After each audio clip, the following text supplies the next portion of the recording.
Mangamigi, east of Eltham in central Taranaki. I think actually where you live is what you make of it. We certainly live in a very nice place here in Taranaki. This is where I was brought up. My family were here. I think my earliest memories of flying when I was a little kid, making little balsa wood moulds with the help of my dad and throwing them around the place. It's always been there. Like a lot of people who are into flying, it's just something you've got.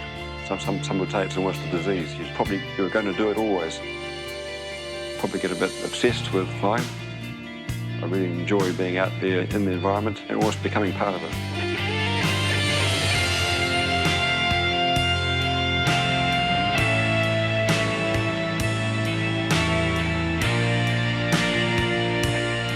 Mount Taranaki, Mount Egmont, everyone in Taranaki just calls it the mountain. It's certainly significant to most people who live here. It's certainly got a strong attachment to it. Of course, once you live in an area, you get to know it, it becomes your home and becomes part of you. And I think that Taranaki certainly is that to us.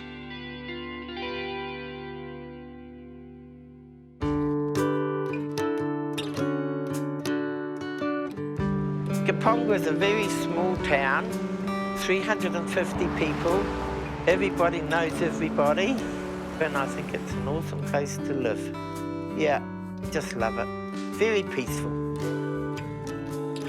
When I first had polio, I was about 7 years old. I was paralysed on one side and couldn't walk. I've had 5 brothers and 4 sisters.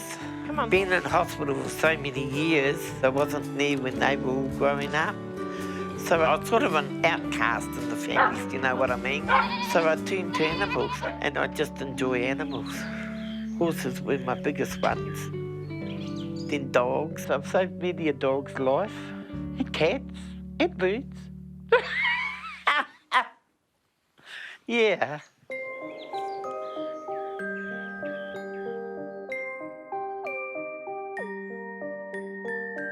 I started collecting horse ornaments 35 years ago. And now I've got over 2,000 ornaments all around the house. I just love it. And I've just been collecting ever since. People send me stuff and people come to the door with stuff for me, and it's just been absolutely a dream. My favourite ornament is probably one of my Clydesdales from England, because it reminds me of my dad. He was my true and only friend, my dad. We did everything together on the farm with the Clydesdales. I spent the first 15 years of my life in and out of hospital, but when I used to go home, I was always with the horses with Dad on the farm, driving the sledges and the drays and you name it. Yeah, just loved it. It was a wonderful life. I really miss my dad. Oh yeah, he was just wonderful. To start my collection, it was quite funny actually. I went to town, I was about 15, and I seen this beautiful horse tea towel, and I thought, oh, I must have that. I took it back to the car, and Dad said to me, what have you got there? And I said, a horse tea towel, and he said, oh, that's really beautiful. And I said to Dad, I think I'll start collecting horse ornaments and paraphernalia. And he said, you do what you want to, girl. And that's how it started. To open my horse museum, before my father died, he said to me, he said, for God's sake, child, you've got 20 boxes of horse ornaments there. Girl, you've got to open that museum. But anyway, Dad passed away, and I opened it 12 months after he went. And it's just gone on from there. I have tourists all around the country, rest homes with the elderly coming, just anybody. I had people here at 7 o'clock at night wanting to go through. It doesn't matter what you're doing. You could be sitting on the loo and there's a knock at the door. I say to them, take your time, just wander through the house. And yeah, it's just awesome. They just love it. They really love it. How did you get all this stuff? Just collected it, darling. 40 years I've been collecting. I put a piece in the local paper. It's the best thing I ever did. People from all over Taranaki come. I filled half a visitor's book that day. People just coming through. That's my brother there. Is it? Where's this? Down It's hard to go, yeah, look over. Oh, what a dusting. Who does all your dusting? I do, and I get somebody in once a week to do all the hard stuff. Oh, wow. See you later, Shirley. See you, darling. Bailey. Shall we do the dusting? That's a good boy. I dust 3 times a week, and it takes me 5 hours to do nearly 3,000 ornaments. I love the lot. I have a lot of trust for people, but I do get a bit weary. I had a necklace pinched once, and a stupid person signed my visitor's book. He was the only one through that day. Found out where he was living. Said, yeah, I want it back. He said, no, I pawned it. I pawned it for drugs. And I said, oh, well, I see you've got a horse picture in the car shed. I'm taking that picture. And he said, you can't. I'm calling the police. I said, no, you're not. I've got your signature. And he just looked at me. And I was on crutches. I tell you, I struggled with that picture, but I got it in my car. It all started with that horse tea towel, and it's never looked back. I put it into a trust now. I'd like one of my family to take it over and to keep it going and keep adding to it. It's never to be sold. God help them if they did. Yeah.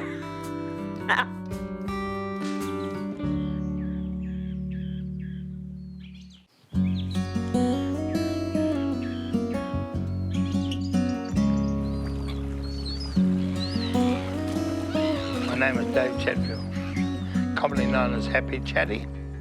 I live above my boat shed in Port Taranaki, best place in the world. You tickle them underneath, I love it. Here comes the little one, this is Junior. Come on, Junior. He's fairly friendly. 7 years now they've been coming. Come on, Blackie. I'm one of 12 children. My mother had 12 kids. The whole 12 of us still living today, although my mum and dad are gone. I just love to see. From a little child, my dad used to take us to Wangahoo Beach, and I'd row a dinghy off the shore. My dad was always catching loads of fish, and I was a young kid alongside doing the same. When I was 12 years old, I was fishing from the town wharf, and a guy running a trawler out there, Len McManaway, I went along and said to him, can you take me out on your trawler, Mr. McManaway? He said, you go and get a note from your mum, and you can. So next morning, I was at the boat at 6 o'clock in the morning, and from that I used to work all my weekends, school holidays, and I was doing that at the age of 13, 12, 13 years old. 16, 17 years old, I got my own little boat. I was married at 16. It was quite a struggle to feed your family from the seat. I've been accused of being a workaholic. Keep your knickers on. I've loved all my kind of work. We now take about 15,000 people a year out. If you're taking people out, my motto is I'll do anything to make them smile, and usually I can work on that. I like seeing them come back happy. Happy Chatties, Chatties, that's where I wanna be. There was a song written by a lady called Jenny Gilbert about myself, and we play that during the trip, which is Happy Chatties Charter Song. I do a little radio skit here in Classic Hits in Taranaki, and they play that before I come on the air. Show you a good time, that's where you wanna be. He'll show you I love Taranaki. I wouldn't want to live anywhere else.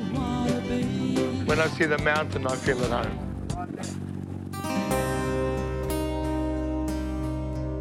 I never learned to read and write because I was dyslexic. When I went for my skipper's ticket in 1971, when you can't read and write, it's like going for a diploma. However, you learn another way.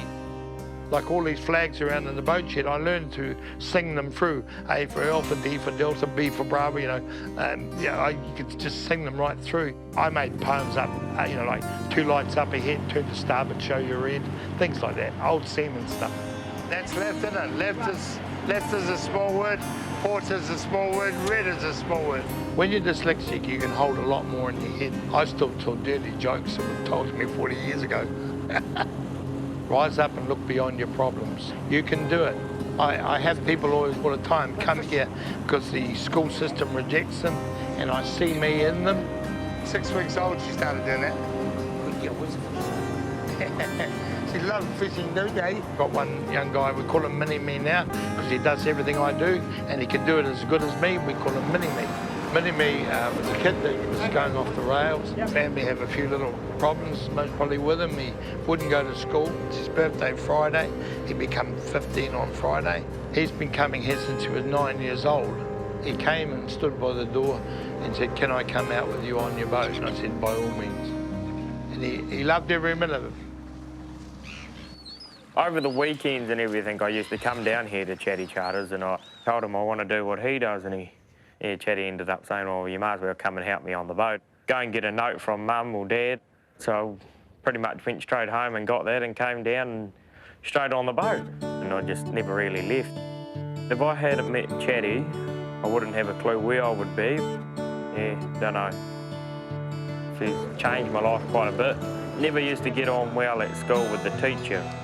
It wasn't until I was about 11 or 12 I found out I was dyslexic. And it was when I was here with Chatty, he figured that's what was wrong. I still reckon between 80 and 90. I reckon 70. 85. $10, Minnie, what do you reckon? No, I'm not betting. I'm not betting.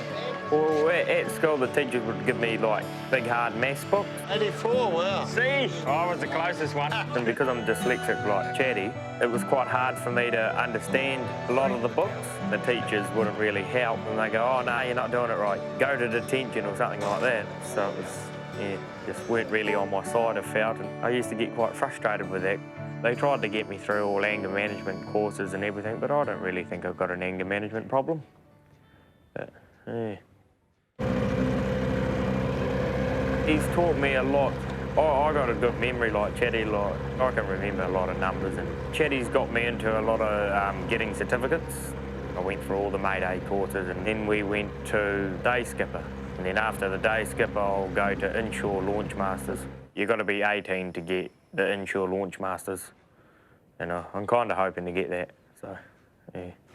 With Inshore Launch Masters, I'll be able to relieve Chatty as well, and then, yeah, of course, you just keep moving up and up and up, and you can go anywhere commercially, but, yeah,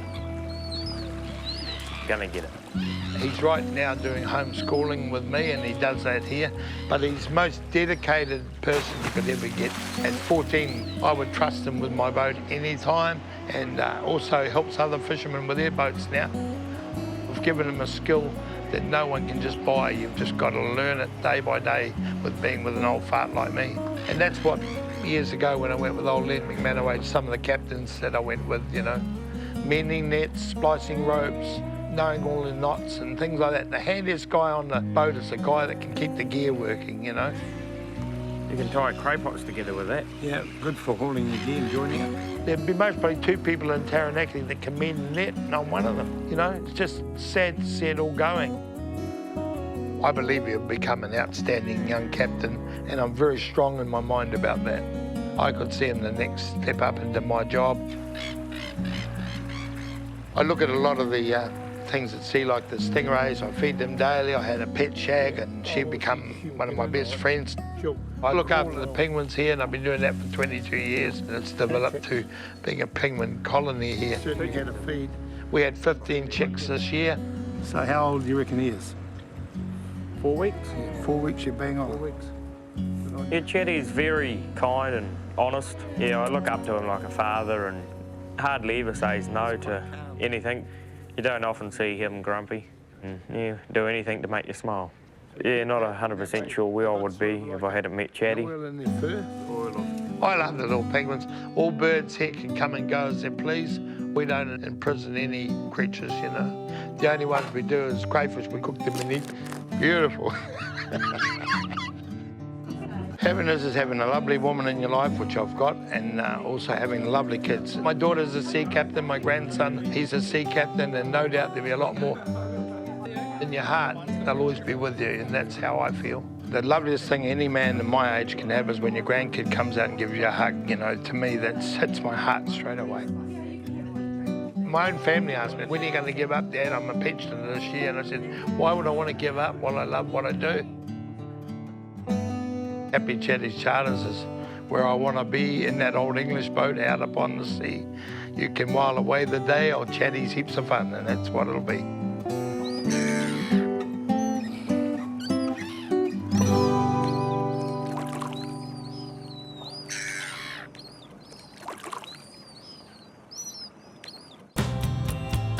There's such delight in things that hold a story. It's a rich life, it really is. They can't believe the dusting.